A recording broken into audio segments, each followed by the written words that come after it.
Hello, today I'm going to be making a bending fork. So this is something that you obviously use to bend steel. It's really useful to get in there and sort of carefully bend it where you want the bend to go. You can sort of visualize the bend a lot easier when you're bending in a pair of forks rather than bending over the horn, because obviously you can't quite see it when you're bending over a horn, whereas you're normally doing it horizontally when you're using a pair of tuning forks, bending forks, whatever you want to call them.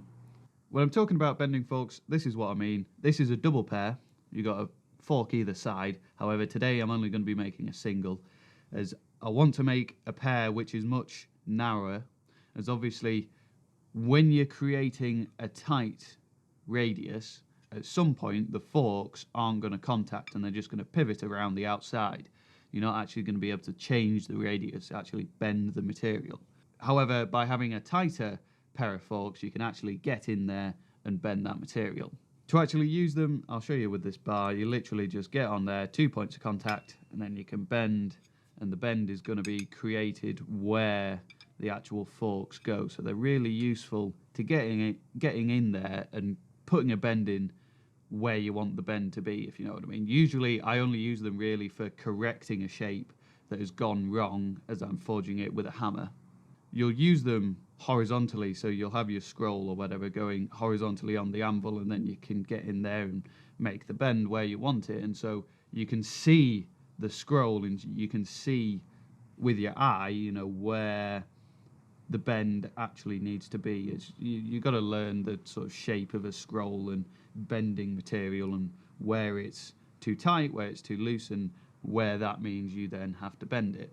This always puzzled me, how to forge out this end, and I can remember thinking about it when I made this pair. And you see something like that, you see a shape like that, and you just, how can you even make that out of steel? It's one of those where you have to really think about it to actually create what you're trying to make. As I said, today I'm only making one pair, but to make the double you basically just do the same on both sides. I'm going to be making them out of 16mm square bar, and I'm going to use mild steel. This pair is high carbon steel, but I'm going to try and make a pair out of mild steel, and I think they're going to be alright because you're using them on hot steel anyway, so the mild steel shouldn't bend if you're using it on hot steel. Whereas if you are going to use them cold, really, they need to be a high carbon steel. Because this is going to be a narrow pair, that means that I can only use it on smaller size stock anyway. And so bending smaller size stock is probably going to be all right. And the forks themselves aren't going to bend. It'll be the stock that bends. First things first, I've got to put a really hefty upset in the end of this bar, so that then I've got enough material to actually forge the end out of.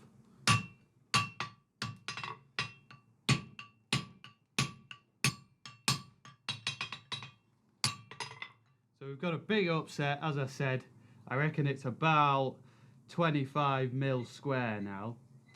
But what I'll do is flatten it with the cross-peen so I can gain width, also whilst thinning it down, as I think I want it to be about 12mm thick, but then hopefully we can have plenty of width on it, which we can then manipulate all of that into the actual fork shape.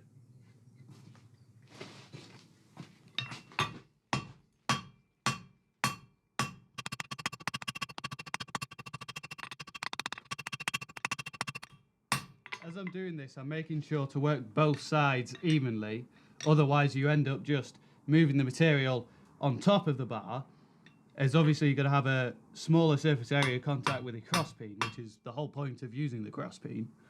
But on the underside, it's still a large surface area because it's just the anvil, so you've got to flip, otherwise you end up just moving the material across the top and not on the bottom.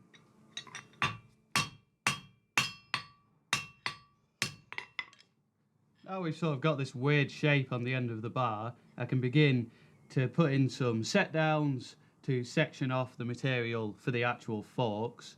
So I'll take about a cube of this material on the near edge.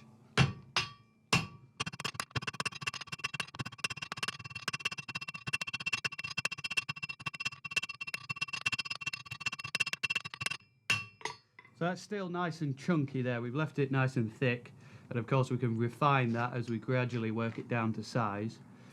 So that set down is now the inside edge of the second fork. This wants a bend in to become the first fork, and then we need to do an isolation over the far edge to get the back of the second fork.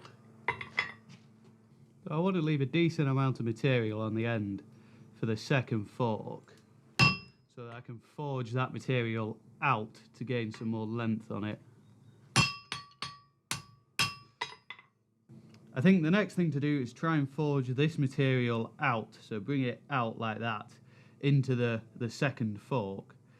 So it's how we go about doing that. I think I'll start off maybe trying to get on the near edge, but I think that's almost certainly going to fail. So if that fails, I can then get it in the vise and try on with some punches and things to actually forge that material in.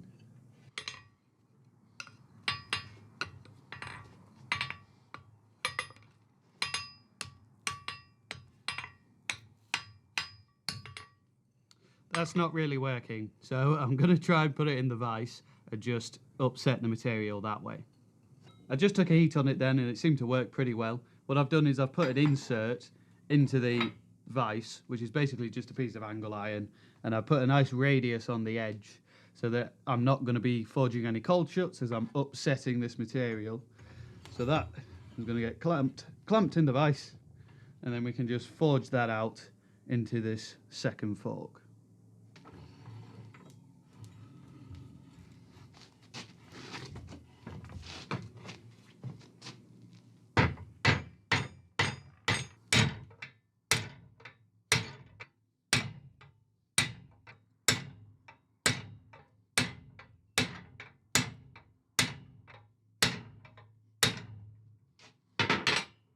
I think I'll take it to the anvil now and refine the shape a bit more and begin to put the taper on the fork there.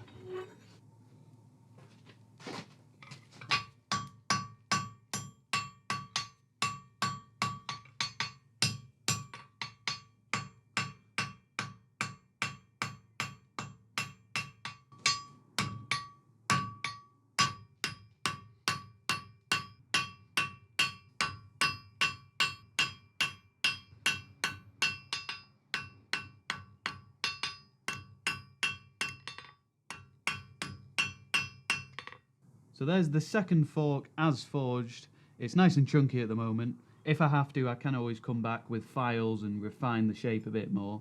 But we can now begin to work on the first fork, or I suppose maybe that's the first fork and this is the second fork, I don't know. Whatever way you want to call them. I'm going to work on the fork on the end of the tool, and so I've got to put a bend in the bar and then do an upset square corner. So there is, again, another bit of forging in the end, and then do the same thing and try and draw down a bit of a taper. It's going to be a bit tricky to do the taper. Usually I end up just filing it to shape to get it to match, because you can't really get in there with this fork. This fork gets in the way when you're trying to forge out a taper. Anyway, I'll get it in the fire, heat it up, and begin the upset corner. I'll try and get this bend in the right place.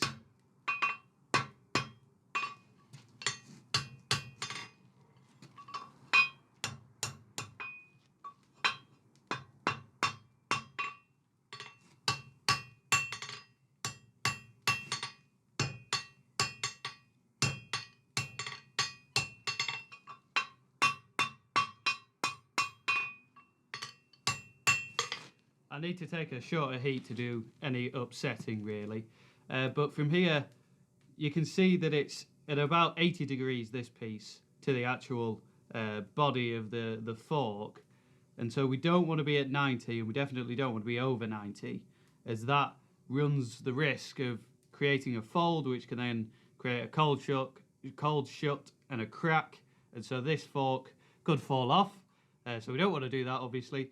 So we have it at 80 degrees to the piece, and then we can begin to forge the material, upsetting it into the corner so we get more volume in the corner, creating a nice square.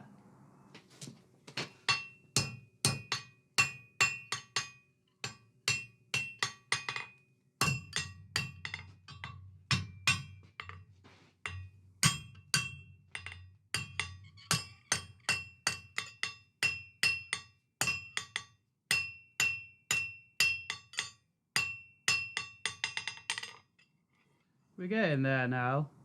You just got to be careful and take your time with it. You know, just take the heats and gradually get the material into the corner, bringing it closer and closer to 90. I refined the shape a little bit more. I'm going to cut the fork to length, this piece to length, and then try as best I can to taper it out a little bit. I don't think I'm going to be able to do very much really because this one will get in the way, and then I'll finish it off with files to get it all nice and neat.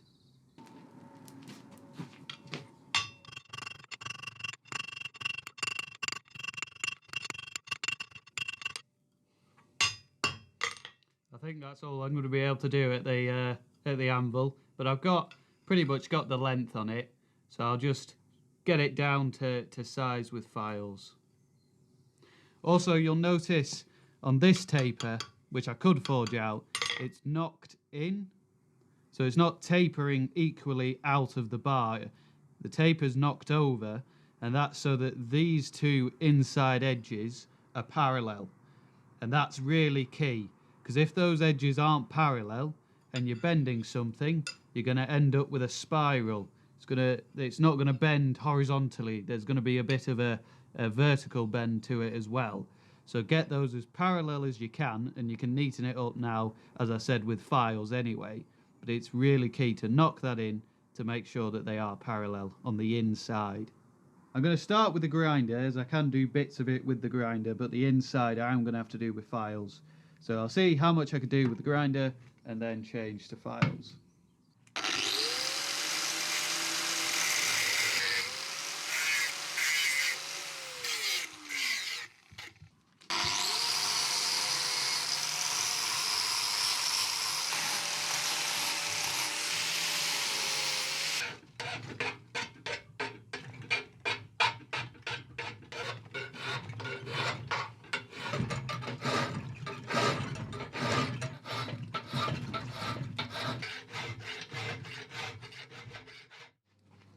I've got the end hot, so we've got some scale forming on there, and I'll just give it a wire brush, and that's so I've just got a consistent finish on it. It all looks forged rather than the end being, you know, filed and polished steel. You can have a nice forged look to it. I'll now draw the heat back and begin to work the handle out. However, I don't want a really long handle on it because, as I said, this is only going to be for small stock, so I don't need a really long handle anyway. And if I do have one, it's always tempting to then really force the steel in, and you can end up just bending the handle when you do that. So I'll do a nice short handle and a bit of a loop on the end so I can hang it up.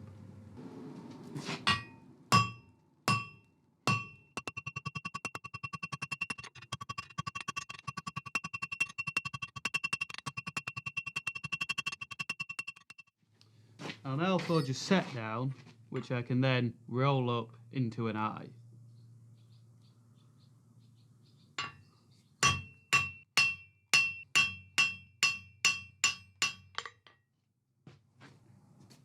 Now I'll bend this material away from me to about 90 degrees again, like we did with the square corner, and I'll forge this in as well.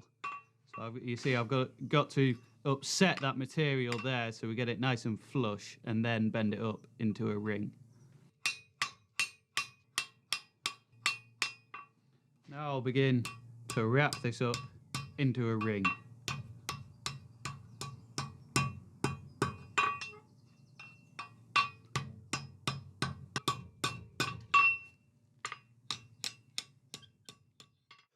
Here's the fork all done. I gave it a hot oil finish just to prevent rust really, but it does make it look a bit nicer, I suppose.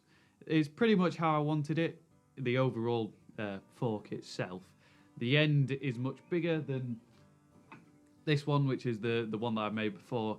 The ends are much narrower if you can see them there, and that's because this one's high carbon steel. It is useful to have a point on the end so you can actually get into places that you wouldn't be able to get into with a wider end, but because this one is mild steel, I've done it chunkier, so hopefully it's not going to bend as easily. The gap between the forks sort of determines what size stock you can bend with it, as obviously this gap I did to 1/2 inch, and so the biggest bar that we're going to be bending with it is 1/2 inch or 12mm bar. And so when that's hot, it doesn't really take too much bending, which is why we've got a shorter handle. Obviously, the longer handle that you have, the more torque, the more force you can get on it. And so the bigger bar that you can bend. But because we're not really going to be bending that bigger, that thick, we're not going to be bending thick bar with this fork, it doesn't need a really long handle. I'll see how it goes having made one out of mild steel. Hopefully it's going to be robust enough and not bend. I don't know, as I said, I've never made one out of mild steel before, so we'll have to see how this one goes. It is an interesting one to try and forge this. I can remember when I was making that other pair that I just showed you then, it's one of those things you have to really think about how to make it. It's the first time you see it, you can't quite visualize how to make it, or at least I couldn't. The first time seeing a pair of bending forks, I was like, how do you actually forge that? It's a very interesting one to try and make. Hopefully you can have a go at making them. They are tricky to get all the material in the correct places, but I like to just forge things really big, so do a massive upset on the end and gradually work it down to your size. I think it's always better to have more material, which you can then work down, and even as I did with this, file it to the final form. Anyway, thank you for watching the video, and I'll see you on the next one.